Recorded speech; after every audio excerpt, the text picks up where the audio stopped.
प्रियंका और कृष्णा प्यार की पींगे भर रहे थे। दोनों का प्यार दोस्तों के बीच चर्चा का विषय बन गया था। कृष्णा अपनी प्रियंका को अपनी बुलेट मोटरसाइकिल पे घुमाता रहता था कि अचानक उन दोनों के बीच कुछ ऐसा हुआ कि कृष्णा ने अपनी प्रेमिका को जान से मार दिया। हेलो दोस्तों, मैं गोविंद अपने यूट्यूब चैनल में आप लोगों को स्वागत करता हूं। आज आप लोगों को दर्दनाक घटना की कहानी बताने जा रहे हैं, जिसे सुनने के बाद आप भी सोचने और समझने पर मजबूर हो जाएंगे। कृष्णा तिवारी, जिसका उम्र लगभग 25 वर्ष था, वह कोनी बिलासपुर का रहने वाला था, और प्रियंका, जिसका उम्र लगभग 21 साल थी, वह पास के ही बिल्हा शहर के मुदीपुर गांव के थी।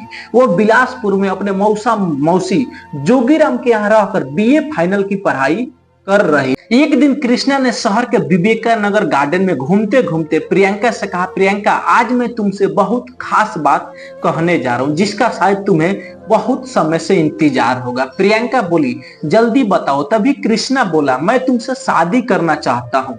तभी बीच में प्रियंका बोलते, नहीं, मैं तो अपने माता पिता के सहमति से ही शादी करूंगी, और तो और मैं यहाँ शादी नहीं पढ़ाई करने आए हूँ। तभी कृष्णा उसको टोकते हुए बोला कि जब तुम्हें शादी ही नहीं करना था तो तुम मुझसे प्यार क्यों की? तुम प्यार नहीं करना चाहिए था।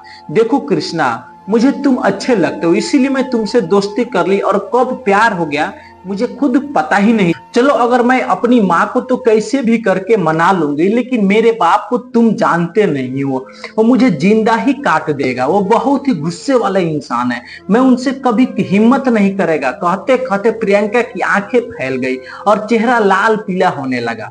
प्रियंका, तुम कहो तो मैं अपने पापा से बात करूं, फिर उनके पास अपने पापा को भेज दो। मुझे यकीन है कि हमारे खानदान रुतबे को देखकर तुम्हारे पापा जरूर हाँ कह देंगे, बस तुम अड़ जाना, कृष्णा ने समझाया। देखो कृष्णा, हमारे घर के हालात माहौल बिल्कुल ही अलग है। मैं किसी भी हाल में पापा से बहस या सामना नहीं करना चाहती हूँ। तुम अपने पापा को भेज दो, अगर बात बन जाए तो प्रियंका बोली, अगर बात नहीं बनी तो मैं अपने रास्ता, तुम अपने रास्ते हो जाना, उसमें मैं क्या कर। प्रियंका ने जवाब दिया। अगले दिन ही कृष्ण तिवारी के पिताजी लक्ष्मी प्रसाद तिवारी प्रियंका श्रीवास के पिता नारद श्रीवास से मिलने के लिए उनके घर पहुंच गए। नारद श्रीवास का एक बेटा और 2 बेटियां थी।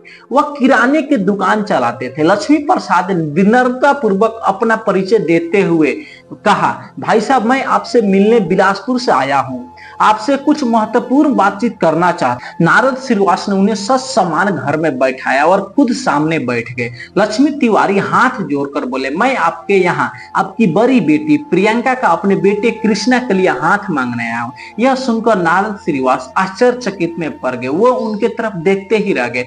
फिर तिवारी जी ने कहा, भाई साहब, मेरे बेटे को आपकी बेटी पसंद है, हम लोग जाति से ब्राह्मण हैं। अगर बेटी की इच्छा से ध्यान में रखते हुए आपके पास चले आया हूं, आशा है कि आप इनकार नहीं करेंगे।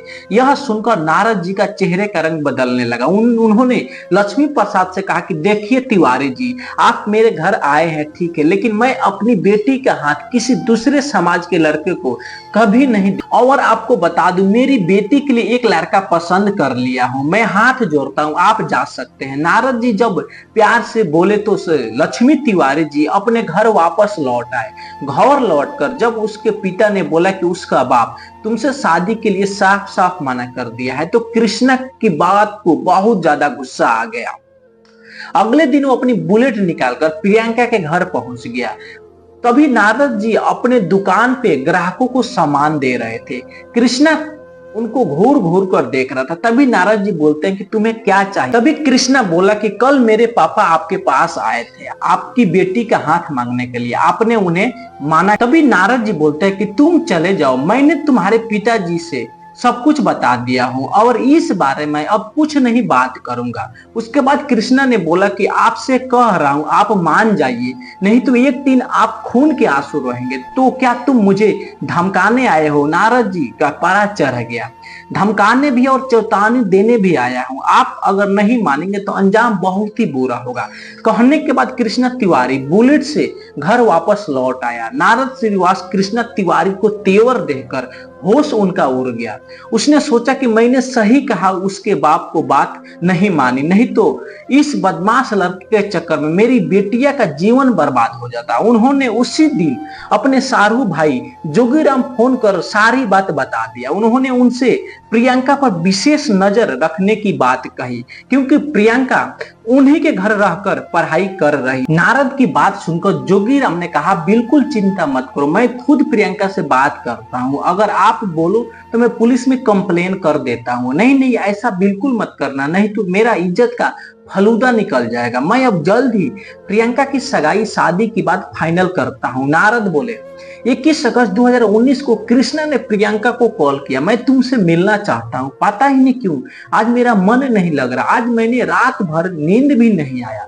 प्रियंका बोलती है कि ठीक है, कॉलेज के बाद मैं तुमसे आकर मिलती हूँ। मौसी ने समझाया था कि प्रियंका रोजाना की तरह उस दिन भी तैयार होकर निकलने लगी, तो मौसा और मौसी ने उसे बताया कि वह घर परिवार की मर्यादाओं को ध्यान में रखे। कृष्णा से मेल मिलाप उसके पापा को पसंद नहीं है। तुम्हें शायद ये पता नहीं है कि कृष्णा ने मोदीपुर पहुंचकर धमकी दे डाली है।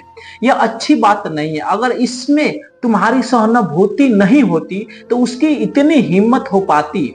मौसा की बात सुनकर वो मुस्कुराई। वो जल्द जल्द चाय पीते हुए बोली, मौसी आप जरा भी चिंता मत करना, मैं घर परिवार की नाक कभी कटने नहीं दूंगी। अगर मेरे पापा आपके पास भेजे हैं पढ़ने के लिए और मैं आपके यहाँ रह रही हूँ तो कभी भी गलत कदम उठाने में 100 बार सोचूंगी। आप बिल्कुल ही कभी शक मत सोचना। तभी उसकी मौसी बोलती है कि तुम्हारे लिए एक इंजीनियर लड़का को पसंद किया गया है और जल्द ही तुम्हारे उससे शादी कर दिया जाएगा और कृष्णा से तुम दूरी बनाकर ही रहो। हंसती बतियाती प्रियंका रोज की तरह सीपेत रोड स्थित साबरी माता नवीन महाविद्यालय की ओर चली गई। वो बीए अंतिम वर्ष की पढ़ाई कर रही थी। कॉलेज में पढ़ाई के बाद प्रियंका बाहर आई, तभी कृष्णा का फोन आ गया।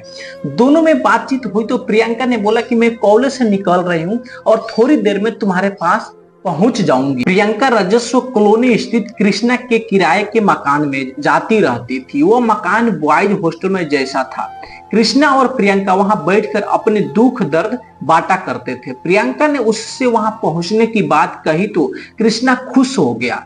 कृष्णा घर का बिगड़ेल लड़का था, उसके घर में किसी भी से अच्छे संबंध नहीं थे, इसीलिए उसके पिता ने भी उसे घर से बेघर कर दिया था। अपना खर्चा चलाने के लिए वो पार्ट टाइम वॉशिंग का काम किया करता था। काफी समय बाद जब वो प्रियंका कृष्णा के कमरे पे नहीं पहुंची तो उसने दोबारा कॉल किया तो प्रियंका ने बोली कि मैं अभी अपने सहेली के साथ है, कुछ समय लगेगा वहां पहुंचने में मुझे। कृष्णा उसे मिलने के लिए उतावला था। कुछ देर बाद जब वहां नहीं पहुंची तो कृष्णा ने फिर उसे दोबारा कॉल किया। प्रियंका बोली, आ रही हूँ यार, मैं अशोक नगर पहुंच चुकी हूँ। इस पर कृष्णा ने फोन पर ही चिल्लाकर बोला, मैं वहीं आ रहा हूँ, तुम वहीं रुको, मैं पास में ही हूँ। कृष्णा थोड़ी ही देर में अशोक नगर पहुंच गया। प्रियंका वह दो सहेलियों के साथ खड़ी थी। प्रियंका की बातों से कृष्णा को लगा कि आज उसका रंग कुछ बदला बदला सा है, अगर उसने धैर्य से काम लिया। प्रियंका को देखकर स्वाभाविक रूप से मुस्कुराते हुए बोला, प्रियंका तुम मुझे मार डालोगे क्या? तुमसे मिलने के लिए मैं सुबह से बेताब हूँ और तुम कह रही हो अभी आ रही हूँ, अभी आ रही हूँ। क्या मैं कॉलेज भी न जाऊं, पढ़ाई छोड़ दूं जिसके लिए मैं गांव से यहाँ आई हूँ? प्रियंका ने गुस्से में कहा, मैं ऐसा कहाँ कह रही हूँ, मगर कॉलेज से सीधे आना था ना। 2 घंटे से हो गए तुम्हारा इंतजार करते करते। कम से कम मेरी हालत को तो तरस खाना चाहिए तुम्हें। और तुम्हें मेरे घर जाकर हंगामा करने के लिए किसने बोला? पापा से क्या कहा तुमने? मैं तुम्हें पहले ही सब कुछ बोल दिया हूँ, उसके बाद भी तुमको कुछ समझ में नहीं आता है क्या? प्रियंका की गुस्सा देख कृष्णा भी उसके ऊपर चिल्लाने लगा। अशोक नगर में ही दोनों में बहसबाजी हो गया। देखते देखते भीड़ उमड़ गया। कैसे भी करके उन दोनों को वहां शांत कराया गया। कृष्णा ने प्रियंका को अपने कमरा पर ले आया। कमरा में बैठाने के बाद तभी कृष्णा बोला कि प्रियंका चाय बनाकर मैं लाता हूँ, तुम्हारा दिमाग भी शांत हो जाएगा। कृष्णा ने चाय बनाकर लाया, दोनों चाय पीने लगे। उसके बाद फिर कृष्णा बोला कि देख प्रियंका, मैं तुमसे आखिरी बार पूछता हूँ कि तुम मुझसे शादी करोगी कि नहीं? उसने बोला कि मैं अब तुमसे शादी कभी नहीं करूंगी, मेरे माता पिता जहां शादी करेंगे वहीं करूंगी। इसी बीच फिर से इन दोनों के बीच बहसबाजी शुरू हो गया। उसी दौरान बात बढ़ने पर कृष्णा ने चाकू निकाला और प्रियंका पर कई वार कर उसे गंभीर रूप से घायल कर दिया। खून से लथपथ प्रियंका को वहीं पे छोड़कर वह वहां से भाग। घायल प्रियंका चिल्लाती चिल्लाती वहीं पर बेहोश हो गई। खून भी ज्यादा बह गया था। हॉस्टल के राकेश वर्मा ने प्रियंका की आवाज सुनी थी। वह कमरे से आकर देखा तो बिस्तर पर गंभीर रूप से घायल प्रियंका को देखा तो तुरंत स्थानीय सरकंडा थाना में फोन कर यह जानकारी दी जयप्रकाश गुप्ता को दे दी। थाना प्रभारी अपनी पूरी टीम के साथ राजस्व कॉलोनी के हॉस्टल पहुंच गए। उन्होंने कमरे के बिस्तर पर खून से लथपथ एक युवती को देखा जिसकी मौत हो चुकी थी। पुलिस अधिकारियों ने मुकामा मुन्ना करने के बाद उस लाश को पोस्टमार्टम के लिए भेज दिया। हॉस्टल के लड़कों से पता चला कि जिस कमरे में प्रियंका की हत्या हुई थी वो कृष्णा का। प्रियंका के परिवार वालों को फोन नंबर मिल गए थे, लिहाजा पुलिस ने फोन करके उन्हें अस्पताल में बुला लिया। प्रियंका के मौसा मौसी और माता पिता ने अस्पताल पहुंचकर लाश की पहचान कर लिया। उन्होंने हत्या का आरोप बिलासपुर निवासी कृष्णा तिवारी पर लगाया।